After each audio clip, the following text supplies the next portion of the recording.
Fato Capital, eleita melhor assessoria de investimentos da XP no Nordeste.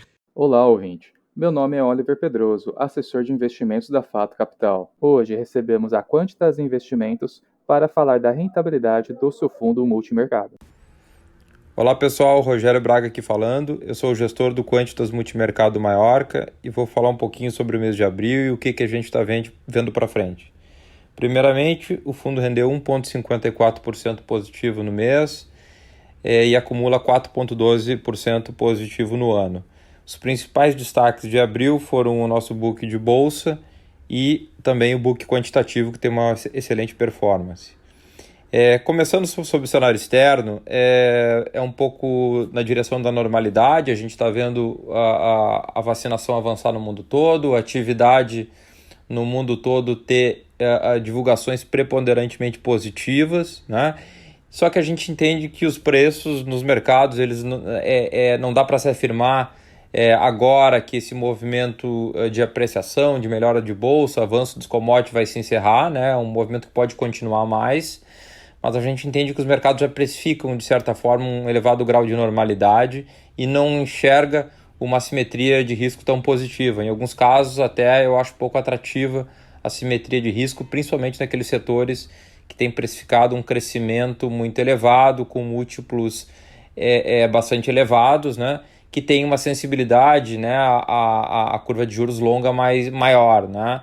E aí, entrando em curva de juros longa, eu acho que o principal risco hoje não é necessariamente, não é mais o vírus em si, e claro que tudo aquilo que impacte as curvas longas, né, nos países desenvolvidos principalmente. Portanto, muito interessante estar atento aos dados correntes de inflação a partir de agora, dados de atividade, aí nesse caso específico tem que ter certa cautela com dados excessivamente positivos de atividade, porque o mercado pode interpretar, assim como aconteceu em alguns momentos no segundo semestre de 2013, que dados muito positivos podem mudar o speech e a postura e o discurso das autoridades monetárias. E nesse contexto, monitorar as autoridades do Banco Central americano no que se refere a uma discussão sobre o início do timing de redução da compra de títulos pelo Banco Central americano, né, do ritmo, né, o início do timing de redução do ritmo, eu acho que é a coisa mais relevante para o mercado aí no segundo semestre, tá? Olhando lá fora. E eu acho que é uma discussão que já começou e o mercado vai estar bastante atento e nesse sentido que eu acho que tem uma simetria lá fora que não é tão boa mais. Entrando em mercado local, eu acho que a nossa bolsa aqui, de certa forma, ela tá emparedada, né? Por um lado, eu acho que é uma bolsa que é barata, comparando o que avançaram outras bolsas globais em dólar, principalmente quando a gente avalia em dólar, quando avançaram as commodities no mundo todo, e a gente é um país exportador de commodities, né? Então a gente ficou um pouco para trás. Por um outro lado, a gente segue com o fiscal bastante complicado, deteriorado, a expectativa de reformas, além de atrasadas, né? Porque eu acho que teriam, mesmo que acontecesse alguma reforma a partir de agora, teria pouco impacto em termos de confiança, principalmente porque tem um ano eleitoral ano que vem.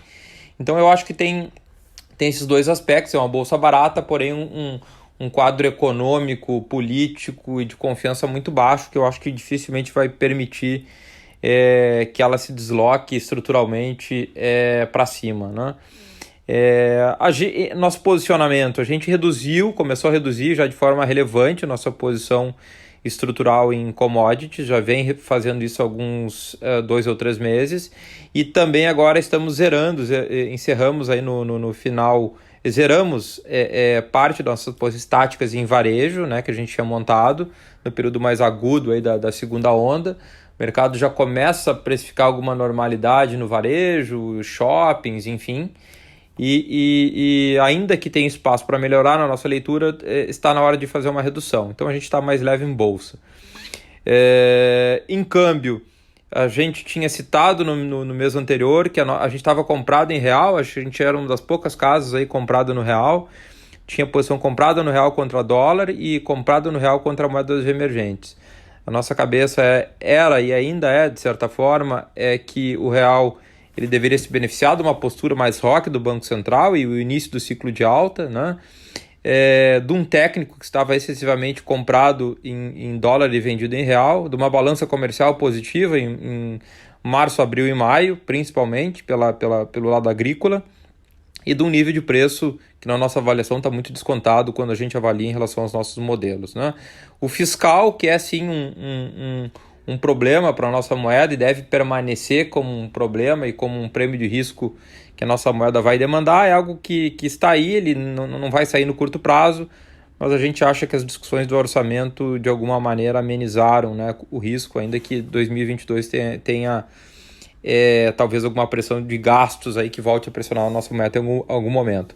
Como teve uma boa performance, né, o real, a gente resolveu zerar a posição do real contra o dólar, ficou menor e permanece simplesmente com o real contra moedas de países emergentes, tá? Em juros, aí só voltando no real, é importante citar, um aspecto de ter zerado contra o dólar e ter mantido contra emergentes também tem a ver com esse risco de taxa de juros americana lá, que estruturalmente a gente não acha tão bom ficar vendido em dólar. É isso, voltamos a conversar no final do próximo mês. Convido a todos a nos procurar para tirar dúvidas sobre este e outros investimentos. Este foi mais um FatoCast, canal de comunicação da Fato Capital com clientes e investidores. Fato Capital, eleita a melhor assessoria de investimentos da XP no Nordeste.